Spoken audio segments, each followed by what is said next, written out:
In this video, I want to discuss techniques for writing a comparison and contrast essay. And one thing I want to discuss here is just the basic trap of substituting a simpler assignment for the one asked.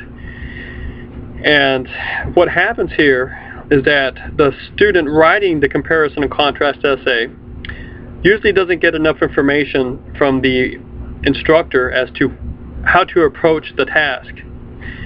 And if the person is given enough information, then this person forgets or doesn't apply the instructions, because what ends up being accomplished is simply a list of items or qualities that X and Y share.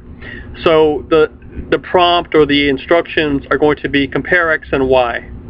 Sometimes you'll be given X and Y. Sometimes you can choose both X and Y, or one or the other. You'll be given one and asked to compare it to something.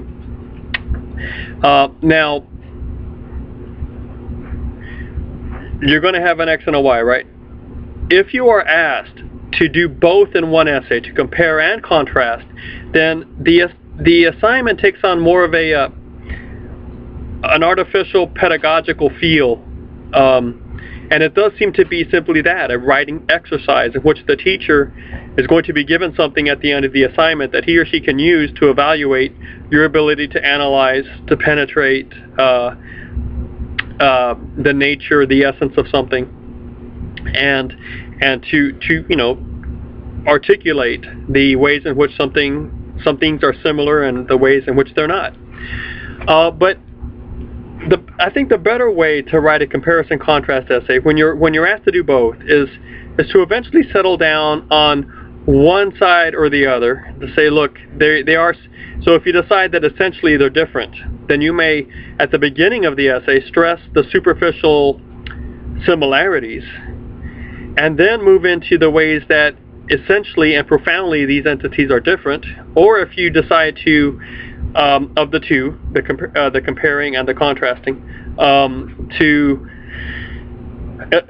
embrace the idea that essentially they're alike, then you may begin with the essay with an explanation of how, again, superficially or on the surface they are different, but essentially they're the same. So you see that what I'm trying to in the way I'm trying to talk about this, I automatically make two levels or two categories: the superficial versus the essential.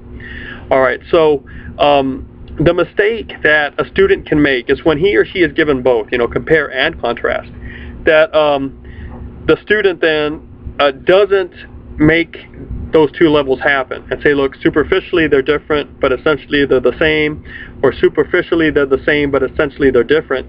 And instead, the student tries to do both coordinated, and you end up with a piece of writing that just kind of feels like, okay, so the student took one side and then the student took the other side of the issue, and did a good job with both, and whoopee. So the analysis lacks conviction. I guess that's what I'm trying to say. And because the analysis lacks conviction, the writing itself ends up lacking conviction. Now, how do you develop conviction? All right, well, this is what you need to stay away from. And this second mistake happens when you're given the option to do both, compare and contrast. You're asked to do both, or when you're just asked to do one or the other, compare or contrast.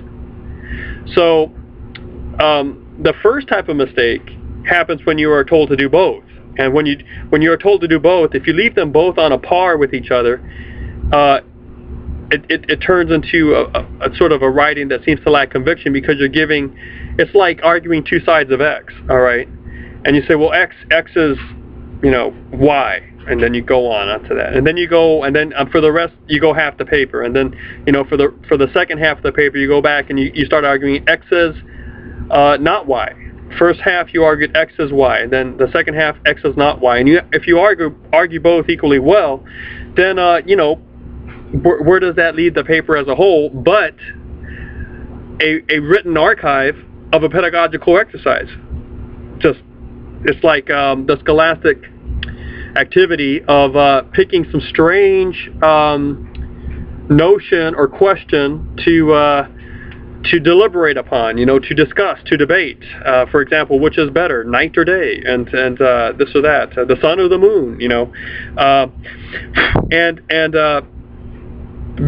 it just ends up being that sort of exercise, at least feeling like that. Now, I'm sure there are exceptions, but from what I've seen from this is that usually when both are allowed and both are stressed, hey, do both, compare and contrast it. If the student is not careful by essentially separating it out and say, look, on the surface it's comparison, but essentially they're different, or on the surface they're different, but essentially they're the same. And if the student doesn't introduce those levels of superficiality versus depth, surface versus depth, then it seems more scholastic than profitable.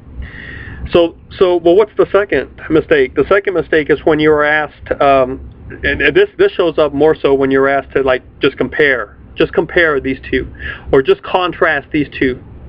So you're not really asked to do both. So you might think, well, I evaded that problem, right? But it shows up in a different way, and that's when, if you were asked to do one or the other, and you decide to say compare X and Y, and all you do is essentially, now it doesn't look like you're doing this because if you go into the assignment with goodwill, you will spend time thinking about it and actually trying to write a good essay there. But unless you're careful, what you may end up doing is really presenting a sort of a list of just a ton of ways they're the same if you're comparing. So compare X and Y. A list in paragraph form. Now it flows well and the transition seems to be there, but if you're just like, okay, here's X and here Y, they're similar, way 1, way 2, here's the third way, they're similar, here's the fourth way, they're similar, here's the fifth way, here's the sixth way, and you come up with 10 ways they're similar, and then you just put it in an essay. Can you see how what you've really done is develop just a list?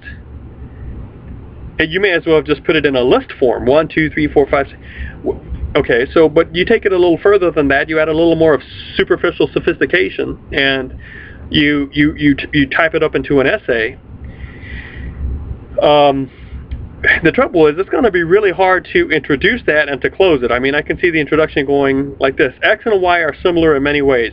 The first way they're similar is, then they're similar in another way they're similar is, a fourth, fifth, sixth, and okay, again, that seems a bit prosaic, but you might be a little more fancy in your wording, but essentially that's what you end up doing, and you just end up articulating this list. So that would happen if you were asked to contrast X and Y. Okay, so X and Y are different in many ways. The first way they're different is, the second way they're different is, the third way they're different is, and you're really working from a list that you've established in your pre-writing. Well, what's the problem there? The problem is that the essay is just sort of it's shortchanged. It's not really a developed, complex essay. It's just, again, a list articulated as sentences and paragraphs. How would you make it better? How would you make it better? Well, this is what I suggest. I suggest that when you are given one or the other, okay, I suggest when you're asked to do both over X and Y, compare and contrast, that you introduce those levels. Superficially they're the same, but essentially they're different, and you really hammer home how they're essentially different. Or if you want to argue that superficially they're different, but essentially they're the same, that's fine too. But what you do introduce is you introduce this surface similarities, and then a surface level and a depth level where you get to the essence of the matter. Now, if you are asked to do just one, compare this with that, compare X and Y, not compare and contrast, I would suggest that you still introduce those levels, and you would do it this way. You would do that first type of essay, the first example I gave you, which was basically a long essay that was a list of how they're similar. Okay, here's the first way, here's the second way, here's the third way, here's the fourth way, and you put them into sentences and then paragraphs. I would suggest that first you sit down and pre-write this, and you pre-write it as a list. So you just think to yourself, well, how are these similar? 1, 2, 3, 4. Just make your list. Forget about writing the essay. Just make your list. Then look at the list and say, how can I regroup this list so that I have superficial similarities and essential similarities? So you bring in this divide again of the superficial and then the profound, because now the reason I say this works, the reason I say this is going to revamp your essay and make it more sophisticated, truly, legitimately sophisticated. Sophistication for its own sake, or for the sake only to improve, is to be avoided, right? But true sophistication and thought is always welcomed by the human audience, because this is the opposite of that, is the very garden of boredom. And if you like being bored, well, I think something went wrong, because humans love to learn. I mean, we love to learn. And I'm not saying we love going to school, but we love to learn. We need to be motivated, and we need to see the potential of the profitability of the state of having already learned it. So if we can get to the point where we can imagine ahead how much better off we would be if we learned X, Y, or Z, we would have much energy here. All right. So I'm working with the assumption that humans do not like to be bored, because we have very complex minds. All right. So if you can actually write something with genuine, legitimate sophistication and insight and analysis and penetration, you have you'll end up with a piece that has a lot of potential as a writing piece, because people are just basically going to want to read it. Now, which brings me to this. A comparison essay, or a contrast essay, comparison, contrast, whatever, in its heart is an exercise of analysis. You are being asked to analyze something. Now remember, the idea of analysis, to untie it, to get to the very heart of it, all right? And because it's an exercise in analysis, the reader or the assessor, your teacher or whatever, is expecting you to start at the surface and then work your way into the heart of the matter, okay? So don't ever just hover around the surface by giving a list of 10 ways that something is similar. And if you don't start regrouping those ways and say, look, this is sort of a superficial set, but at the heart of it, here's something much more unique, all right? Or not unique, but here's something more intricate and inherent in these things, and it's on an essential level. All right, so that's one way that you can write this sort of this essay well. All right, so you're given something to compare, X and Y. Make a list. Make a list of 10 similarities, and then ask yourself, of these 10, can I regroup them into 2 basic categories? The superficial similarities versus the essential. And then you can kind of see the superficial similarities and the other set being the essential similarities. Not versus, and the essentials. And then you can kind of see an organization of your paper rising to the fore. Well, deal with the superficial first. That'd make a great opening. Start with something like, on the surface, X and Y are similar in a couple of ways. All right. So let's say you have 6 ways on the surface that they're similar. Deal with that at the top, and then your next division in the paper would be, but at the heart of it, some similarities go deeper.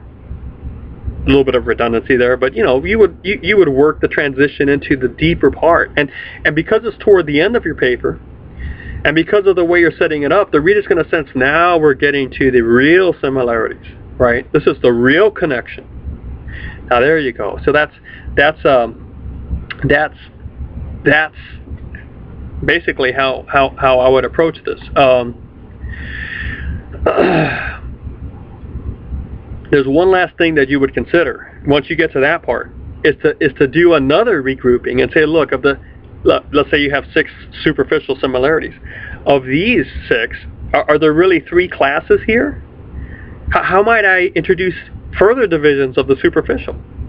Now, they're not going to be essential qualities, but they might be you might be able to introduce even more groups within those groups.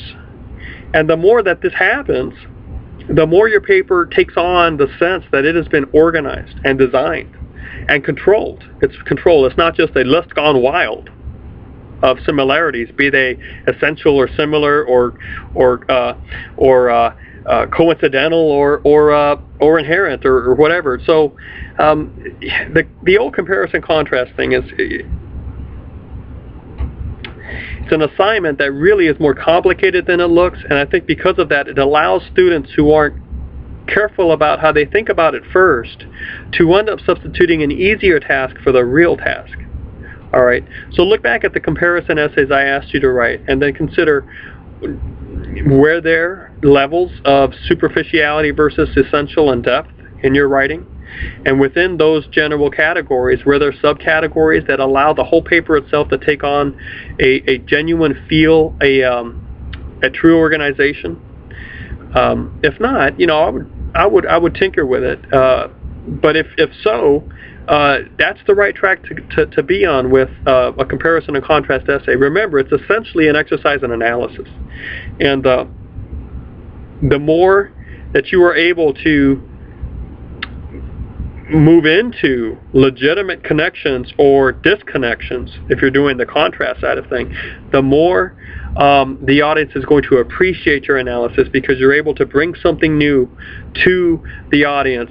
We should assume that at the get-go, they are going to be aware of the superficial similarities or the superficial contrast differences. So if you hover only on that, you're not going to give them anything that's going to make the reading of your writing memorable and profitable.